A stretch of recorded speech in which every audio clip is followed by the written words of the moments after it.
not. It really shouldn't be. And if it is for you, I suggest evaluate your choices again. So, anyway, that was his euphoricum, which is the inward arrows. And his fifth classification is the classification I really want to talk about. Here I'm halfway through my hour, and I'm just getting to the first point, which is he called Fantastica. And these are the areas in the title we use the hallucinogenic drugs, but I don't consider many of them as really being hallucinogenic. I don't think they produce hallucinations in the classic sense, where you suddenly see a prow, a ship coming through the wall, the seagulls going around over it. You don't get that. What you may look at something, a candle, a telephone, and it'll begin evolving into something, and the gravel on the roadway becomes the back of a lizard or an alligator. But you're looking at the gravel, which becomes the alligator. The alligator didn't come in through the door and smile at you. And it's a different type of illusion. And this is the kind of illusions where they stem from some beginning nucleus, is the type of thing you find in this area of drugs. I use the term psychotomimetic because in the 1950s they were considered to imitate psychosis.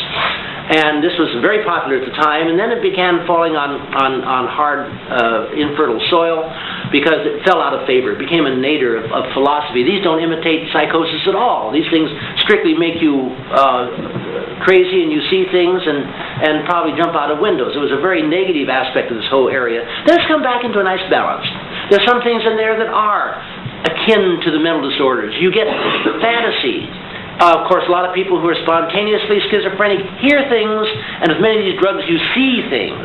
Auditory effects are real, but not very often seen. I have 2 or 3 chemicals I worked with that are largely auditory in their effect to cause sound distortions. Diisopropyltryptamine is a good example of a chemical that will actually cause harmonic distortions in music sounds. Very disturbing because it's not a matter of pitch change, as if you put your thumb on the record, it slows down. It's not that kind of a pitch change. What it is, it changes things by a given amount of frequency. And so high notes are dropped somewhat, and low notes are dropped a lot. And if you think that doesn't do something to a chord on the piano, it's unbelievable. It's just the sound. The first time I was experimenting with the material, it was young people's guide to the symphony, young people's guide to the young person's guide to the orchestra, whatever it was playing. And I heard this, the bassoons and timpani and piccolos and the whole thing. I said, there is no way that could have been recorded by any. Maybe it's the Salinas Youth Orchestra or something. I don't know what it is because it's totally out of tune. And I got to the end of it, and it was Beecham and a rather good crowd over in Europe. Unbelievable. I went in and played a chord on the piano, and I looked down my fingers because clearly one hand was somewhat off and the other hand was way off. It's totally without sense. But there's no visual aspect. So there are drugs that can get at the auditory, whether it gets at the interpretive area, whether it gets at the canals and circular aspects and the actual input, I don't know. But most of these materials that I want to talk about are visual. They will lead to fantasy structures, eyes closed. They'll lead to eyes closed imagery. You can get into visualization of aspects that come from sound. Music can be interpreted in a visual or in an illusory way, quite remarkably. But the main sensory input is that of the visual. So this is the area that's been called the psychedelic area. Psychedelic is a word that's totally poisoned from the point of view of the medical literature. The poisoning came when people referred to psychedelic colors, lifestyle, posters, what have you in the 60s, and you will not find the word psychedelic in the medical literature, unless it's in a pejorative, in a put-down way. So what is the word that's used? Psychodyspeptic, if you're of a European discipline. Probably the word I still use mostly is psychotomimetic. It is a bad word. It does not mean what the word does not mean what I mean it to mean. But it's a word that's sort of used as a euphemism. It's understood what you're talking about. You're talking about the drugs like psilocybin, LSD, and mescaline, and what have you. And that is the area we'll call the psychotomimetics, or the psychedelics, or the hallucinogenics. And that is the area I want to talk about, sort of a romp through the tulip garden. Different drugs, their origins, a little bit of their background. And I believe I have about an hour, then we have a break, and then we have questions. So how far am I into it? About half an hour? 20 minutes. 20 minutes, so I have 40 minutes to go. Let me start on one side and prompt through this garden. Probably the prototype drug of this entire area is LSD. It is not the oldest by any means. The oldest one in our Western culture, in our Western medical culture, is mescaline. But LSD was first synthesized in the 1940s, first discovered its activity. This was Hoffman in Switzerland discovers activity in 1950. It's a story in the 1940s. It wasn't the 1940s. This is a story that you will know quite well, and I don't want to get into it too much, except to say LSD is one of the more potent of the drugs. Active level is tens to scores to hundreds of micrograms, less than a milligram is the total dose. It's active in almost all vehicles. Its speed will reflect the route, but the dosage does not change. It can orally, intramuscularly, intravenously, intercerebrally. It is active at about 50-7,500 micrograms. When you take it by interspinal tap, its effects are felt within a few seconds. If you take it orally, depending on the dose, in a few minutes. The material is not natural. It does not occur in nature. It is strictly man-made. It is made from a material that is, for all practical purposes, only found in nature, and that's lysergic acid. It's found in the ergot, fungal infections of the ergot. The ring system is found in the morning glory, the Rivia corymbosa, the various Mexican morning glories. It's found to some extent in the other convolvulaceae, the Hawaiian wood rose, Argyria nervosa. There are probably about 6 or 8 basic botanic sources that are sources of the ergot, or therefore sources of lysergic acid.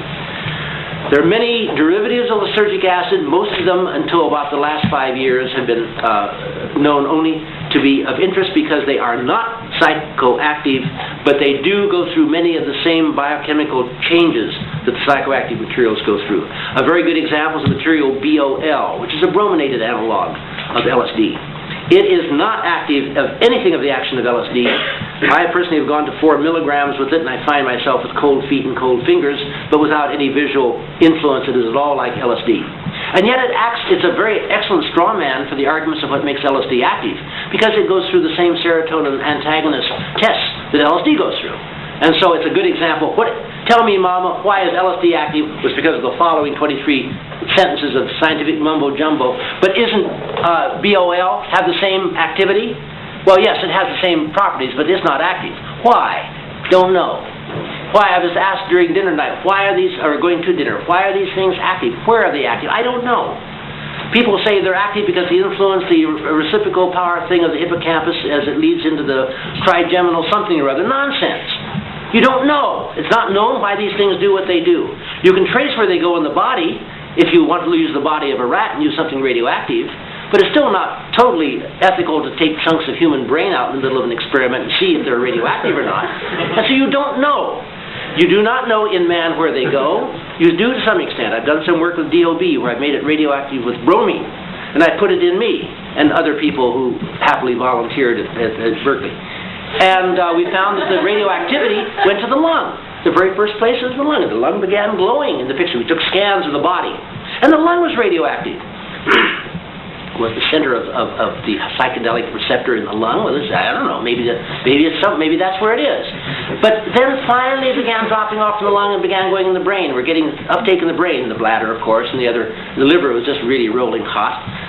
And the brain was getting it after about 3 or 4 hours. It takes 3 or 4 hours for material to be active. DOB is a very long-lived thing. It takes 3 or 4 hours to really build up a going head with it, and about 6 hours to get fully into it. And it's there for another 6 or 8 hours, and you're not out of it until about 36 hours. It's a long, long psychedelic. But it took 4 hours to get it to the brain. So you say, obviously, it's making an overnight stop at the lung on the way. Then you begin realizing, no, because the lung is one of the most violently active metabolic organs in the body. We're used to the liver, the blood, the brain to some extent, but the lung is a very good metabolizer. Maybe it's going through a transformation in the lung and being converted to something else that is being active. Remember, you do not follow by radioactivity a compound in the body. You only follow the radioactive label. And if the compound gets modified and something's added on here, taken off there, metabolized, changed, but the label stays on the molecule, you're following who knows what. But all you can see from outside the body is where the radioactivity goes.